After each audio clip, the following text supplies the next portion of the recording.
إن ذكرت والدك بعد موته تتذكر أنه بمجرد موت الوالد فقد ابتدأت برا جديدا، وهو البر بعد الموت، وهذا من أصدق البر، لأن البر في الحياة قد يكون مجاملة، وقد يدخله الرياء، وقد يدخله ثناء الوالد والوالدة، لكنه بعد موت الوالد والوالدة لا يسمعك إلا الله ولا يراك إلا الله، فأنت في أصدق البر وأخلص البر، وهو البر بعد الموت. وثانيا شدة حاجة الوالدين، لأن الوالدين بعد الموت أشد حاجة إلى البر منهما في الحياة، لأن بر الحياة لقضاء مصالح الحياة. أما إذا مات وارتحما فإنهما في قبر لا يعلم ما فيه إلا الله،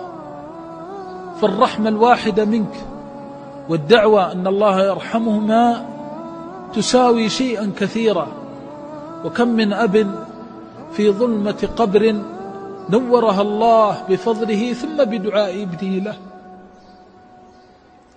وكم من أم في ظلمة قبرها وضيق لحدها نور الله عليها وأفسح لها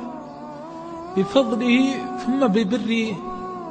أولادها لها. فالبر بعد الموت أشد ما يكون حاجة،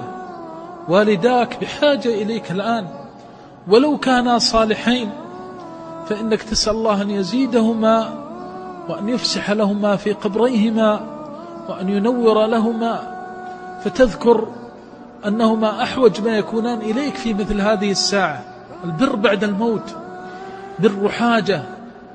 وشدة في الحاجة، فإذا قلت اللهم ارحم والدي وأفسح لهما في قبريهما ونور لهم ما فيه، أفسح للوالد في قبره والوالدة، الوالدان أحوج ما يكونان إليك الآن بعد الموت، فتشحذ همتك على أن تكون خير والد لوالديه وخير ابن وخير بنت لأم أبيها. لا ينسى ولا تنسى، لا تنسى أما طالما ربت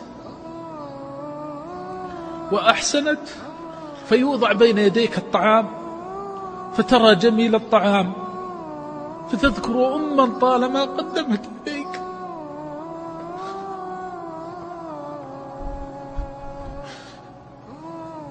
طالما أطعمتك وطالما تفقدت حوائجك وطالما أرضعتك من دمها ولبنها، فيهون عليك هذا الطعام لتخرج إلى يتيم